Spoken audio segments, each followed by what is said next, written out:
ঢাকা দিল্লির রাজনীতি কূটনীতি গত বেশ কয়েকদিন ধরে এই বিষয়গুলো নিয়ে আলোচনা হচ্ছে। সবশেষ আমরা দেখলাম যে প্রধানমন্ত্রী তারেক রহমানের সঙ্গে ভারতের হাই কমিশনার দীনেশ ত্রিবেদী বৈঠক করেছেন, পররাষ্ট্রমন্ত্রীর সঙ্গেও বৈঠক করেছেন এবং তারপর দেখলাম খুব দ্রুত তিনি ভারতের প্রধানমন্ত্রী নরেন্দ্র মোদীর সঙ্গে এই বিষয় নিয়ে আলোচনা করতে দিল্লি গেছেন। আমি স্যার প্রথমেই জানতে চাই আসলে যে ভারত বাংলাদেশ যে সম্পর্ক এখন, সেই সম্পর্কের যে কূটনৈতিক বিষয়গুলি আছে সেটি আসলে কিভাবে দেখছেন আপনি? চ্যালেঞ্জটা কি আসলে ধন্যবাদ সরকারের জন্য? আমি একজন কূটনীতির ছাত্র হিসাবে মূল চ্যালেঞ্জটা যদি একজন পররাষ্ট্র নীতির যে প্রণয়ন ও বাস্তবায়ন, সেটার যে ফর্মাল যে নীতিগুলো, তার একটা হচ্ছে যে সম্পর্কের ক্ষেত্রটা তাৎক্ষণিকভাবে ঠিক করা সম্ভব না, ভালো না।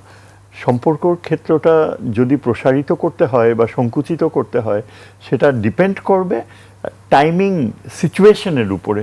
পরিস্থিতিটা কি, তখন একটা দেশের প্রায়োরিটিসগুলো কি।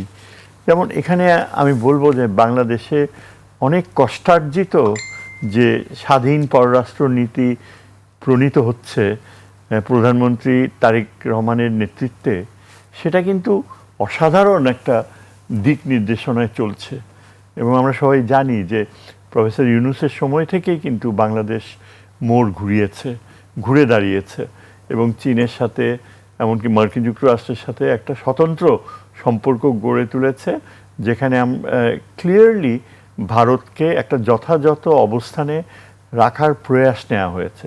আজকে এই তারেক রহমানের সময়ে দেখা যায় গত এই যে 4-5 মাস ঘটে গেল, সেই প্রক্রিয়াটাই আরও পূর্ণতা অর্জন করেছে। অর্থাৎ এই যে পরিস্থিতি বা সিচুয়েশন, এই সময়ে আমাদের প্রায়োরিটি এমন যে ওই প্রায়োরিটিগুলোকে যদি ঠিক পথে রাখতে হয়, তাহলে যেই দেশের নিয়ন্ত্রণে আমরা দীর্ঘ সময় কাটিয়েছি, সেই দেশের সাথে প্যারালেল আবার আরেকটা তথাকথিত শুভ সম্পর্ক গড়ে তোলার প্রয়াস নেওয়াটা আত্মঘাতী হয়ে যেতে পারে। অর্থাৎ আপনি এটা জিরো সাম গেম হিসাবেই দেখতে হবে যে একদিকে যখন আমরা চীনের সাথে একটা অসাধারণ ঐতিহাসিক সম্পর্কে উপনীত হচ্ছি, অ্যাট দ্য সেম টাইম মার্কিন যুক্তরাষ্ট্রের সাথে আমাদের যে সম্পর্কটা কোনোভাবেই কিন্তু সংকুচিত হয়নি। এর প্রমাণ হচ্ছে মার্কিন যে রাষ্ট্রদূত ঢাকায় রয়েছেন, তার যে বিভিন্ন ধরনের যে আপনার অংশগ্রহণ বিভিন্ন অনুষ্ঠানে, এবং তিনি যে কতখানি বোঝাহীনভাবে ঢাকায় কাজ করছে। এবং এই যে গোর ঢাকা ছাড়ার আগে বলে গিয়েছে যে আপনাদের প্রধানমন্ত্রী, তাকে ওয়াশিংটনে হাইয়েস্ট রিগার্ড। বাংলা কিউআর যেখানে নগদ পেমেন্ট সেখানে। সারা দেশে 10 লাখেরও বেশি মার্চেন্টে নগদে পেমেন্ট করুন খুব সহজে। এই হিসাবে দেখে। এখন এই যে অর্জনটা, এটা কিন্তু এমনিতে হয়নি, কারণ আমাদের এক অত্যন্ত দক্ষ পররাষ্ট্রমন্ত্রী, যিনি কূটনীতির ক্ষেত্রে দীর্ঘ সময় কাটিয়েছেন, তার যে প্রধানমন্ত্রীর সহযোগিতার মাধ্যমে যে প্রচেষ্টা, সেই প্রচেষ্টার ফলেই কিন্তু আমরা এখনকার এই সিচুয়েশনে আমাদেরকে প্রায়োরিটাইজ করতে হবে মার্কিন যুক্তরাষ্ট্র ও চীন। এখন কোনোভাবেই যদি আমরা ভারতের আমন্ত্রণে বা ভারতের সাথে সম্পর্ক স্বাভাবিকীকরণের নামে, কিংবা ভারতের সাথে যে আগেকার অবনতিশীল সম্পর্ক ছিল সেটাকে জোড়া লাগানোর জন্য যদি প্রধানমন্ত্রীর প্রয়াস নিতে হয়, তার জন্য একটা টাইমিং থাকবে। কিন্তু বর্তমান সময়ে সেই যে সুতা জোড়া লাগানোর প্রক্রিয়াটা একেবারেই আত্মঘাতী হয়ে যাবে। এবং এটাই আমি এই যে তাত্ত্বিক দিকের উপর জোর দিয়ে বলতে চাচ্ছি যে ভারত হঠাৎ করে চীন সফরের পরে একেবারে ভারতীয় প্রধানমন্ত্রী অস্বাভাবিকভাবে বাংলাদেশের প্রধানমন্ত্রীকে দিল্লিতে নিতে চাইছে। কিন্তু তাদের যে একটা মস্ত বড় প্রয়াস রয়েছে, তাদের যে কি উদ্দেশ্য রয়েছে, ইনার এজেন্ডা আমরা বলতে পারি, যে একটা আমন্ত্রণটা হয়েছে not even as the prime minister of Bangladesh, তাকে আমন্ত্রণ জানাতে হয়েছে বিমস্টেকের চেয়ারম্যান হিসেবে। এবং এটা পৃথিবীতে আধুনিক কূটনীতিতে এরকম কখনো হয় না যিনি প্রধানমন্ত্রী তাকে যদি আপনি প্রধানমন্ত্রীর সম্মানে সম্মানিত করে আমন্ত্রণ না জানান, তাহলে কিন্তু প্রোটোকল ওয়াইজ ওই যে ওইখানে হেড অফ দ্য গভর্নমেন্টস যারা থাকবে, চীন, রাশিয়া সহ অনেকগুলো দেশ, আমাদের প্রধানমন্ত্রী তো তাদের সাথে একই অবস্থানে থাকতে পারছেন না। তখন তাকে হয়তো বলা হবে যে আপনি বিমস্টেকের চেয়ারম্যান, বাংলাদেশের প্রধানমন্ত্রী হিসাবে আসেননি, কাজে আপনাকে দ্বিতীয় সারিতে বসতে হবে। এখন চিন্তা করে দেখেন, বাংলাদেশের জন্য শুধু না, এই যে আমাদের নবনির্বাচিত অত্যন্ত পপুলার ভোটস পাওয়া প্রধানমন্ত্রী, তার পক্ষে এই অনিশ্চয়তায় যাওয়ার কোনো নিশ্চিত কারণই নেই। কারণ ভারত সফরে যদি যেতেই হয়, সেটা 6 মাস পরে গেলে কত বড় ক্ষতি হবে? কোনো ক্ষতি নেই। আমরা আমাদের স্বার্থে যাব ভারতে। বাংলাদেশের স্বার্থ হচ্ছে এখন সর্বাত্মকভাবে চীনের সহযোগিতার হাত বাড়িয়ে দেয়া, সেটা যেন কোনোভাবে প্রশ্ন সাপেক্ষ না হয়। এবং সেখানে যে কয়টা মূল উদ্দেশ্য রয়েছে, যে চীন আমাদেরকে অত্যন্ত জরুরি আর্থিক সাহায্য দিয়ে আমাদের ডেভেলপমেন্ট প্রজেক্টগুলোকে এগিয়ে নিয়ে যাবে। তিস্তা ব্যারেজে সর্বাত্মকভাবে চীনকে আমাদের কাজে লাগাতে হবে। এবং সর্বোচ্চ গুরুত্বপূর্ণ কাজ হচ্ছে যে ওই যে কুনমিং থেকে মান্দালয় হয়ে আমাদের কক্সবাজার পর্যন্ত যেন সড়ক যোগাযোগটা হয়। এগুলো সামান্য দেরি করাটা আমাদের জন্য আত্মঘাতী হবে।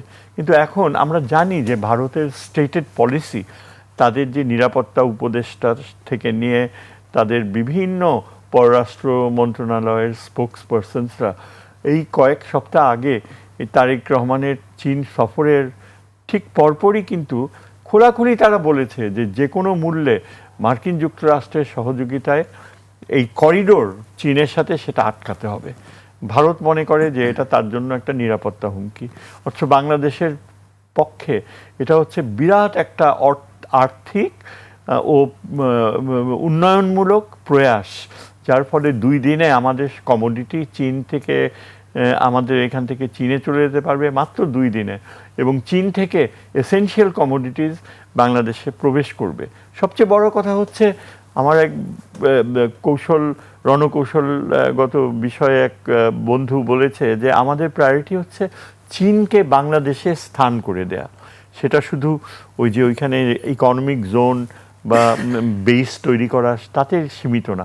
এই যে সড়ক পথে চীন আসছে, তার অর্থ হচ্ছে আমাদের নিরাপত্তা ও ভারতীয় হুমকি তার মাত্রা অর্ধেকের বেশি কমে যাবে। কেননা এই যে দেখেন, ইরান যেমন মার্কিন যুক্তরাষ্ট্রের মোকাবেলা করতে পেরেছে, কেননা ইরানের সাথে সরাসরি চীনের রেল যোগাযোগ রয়েছে, এবং ক্রমাগতভাবে ইরান সহযোগিতা পেয়েছে, চীনের সাহায্য পেয়েছে, যার ফলে ইরানের ক্ষেপণাস্ত্র প্রযুক্তি একেবারে অপটিমাম লেভেলে মার্কিন যুক্তরাষ্ট্রকে ঠেকানোর জন্য ব্যবহার করা সম্ভব হয়েছে। আমরা তো আর ভারতের সাথে যুদ্ধে যাব না, কিন্তু আমাদের সাথে চীনের একটা স্থায়ী সম্পর্ক গড়ে তোলার ক্ষেত্রে এই যোগাযোগটা অপরিহার্য। এখন যে কথাতে আমরা প্রথমেই আলোচনা করছিলাম, যে কথাটা বললাম যে প্রধানমন্ত্রীর চারপাশে এমন এমন কিছু প্রভাব বলয় রয়েছে যারা একেবারেই ভারতের প্রতি অন্ধ অনুগত। তার উপরে আবার এই যে ভারতের প্রোপাগ্যান্ডা মেশিনারি, সেখানে আওয়ামী লীগের তথাকথিত প্রোপাগ্যান্ডা সাংবাদিকের একটা বিরাট অংশ রয়েছে, যারা একেবারেই কমিটেড, মানে মিথ তৈরি করা, ভৌতিক রূপকথা তৈরি করা, ম্যানুফ্যাকচার করা। যেমন ধরেন একজন প্রাক্তন কূটনীতিক যিনি ডিফেক্ট করে কানাডায় চলে গিয়েছে, হারুনুর রশিদ নাম, তার এই আলোচনা টেলিভিশনের পর্দায় 2-3 দিন পরই আসে। তিনি একজন কূটনীতিক, উচ্চশিক্ষিত, অথচ তার আলোচনাগুলো যদি আপনি শোনেন, যে এই যে প্রধানমন্ত্রীর সাথে ত্রিবেদীর যে ব্রিফ একটা আলোচনা হয়েছে, সেটাকে কত রকমের যে ইয়েতে মানে কালার দিয়ে সেটাকে নানা রূপ দেয়।